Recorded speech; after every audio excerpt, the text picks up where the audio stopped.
à la gauche de l'écran qui avait l'air assez dubitative quant au résultat parce qu'il avait l'air d'émettre quelques critiques concernant les pirouettes justement de Sergueï Davidov. Les deux entraîneurs de Davidov sont Tchaikovskova et Vladimir Kotin. Alors, un de nos petits chouchous, on peut le dire, c'est Nabunari Oda, le japonais, qu'on avait beaucoup apprécié l'année dernière à Calgary au championnat du monde où il avait interprété dans son programme libre un espiègle Figaro. Il avait terminé 4e. Il faut bien reconnaître que le rôle de Figaro lui convenait à merveille. Ah, c'était parfait pour lui, effectivement. Ah bah c'est Fly Me to the Moon. Howard Barth, effectivement, dans ce programme court.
Nabunari Oda, le japonais, qui a terminé 3e de la finale du Grand Prix à Saint-Pétersbourg, 2e des universiades d'hiver à Turin cette saison, et qui était donc 4e l'année dernière à Calgary au championnat du monde.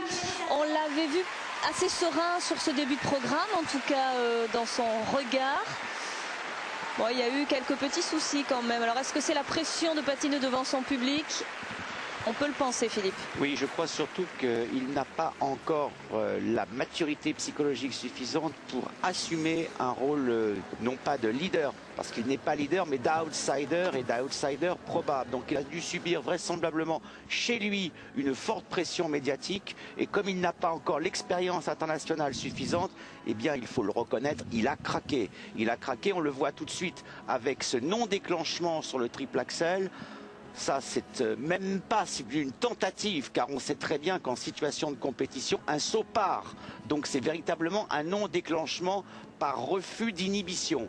Là, le triple lutz, triple boucle piqué, sans problème. Par contre, regardez bien, nous le revoyons ici au ralenti, et on voit qu'il est très légèrement passé en flip sur le lutz avec changement de quart. Et puis la deuxième erreur qui ne sera évidemment pas sans conséquence pour lui, car c'est un programme qui va virer à la catastrophe.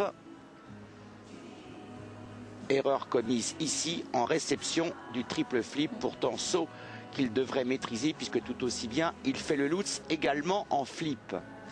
Donc un programme court avec deux très grosses erreurs puisqu'il y a omission sur le triple axel et retournement sur le triple flip.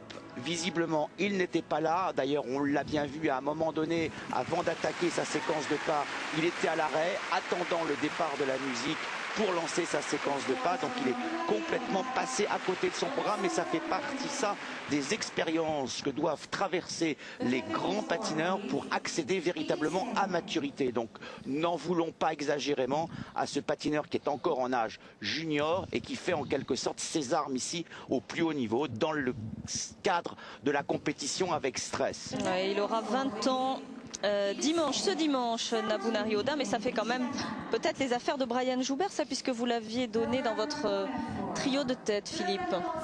Oda, non. Oda, non. Ah non, Takahashi alors. Non. Moi, j'ai donné aucun japonais dans le trio de tête. Je pense que la lutte se circonscrit tout simplement à Brian Joubert, le Suisse Stéphane Lambiel et le Canadien Jeffrey Buttle. Effectivement. Ah oui, c'était Jeffrey Buttle. Regardez son classement.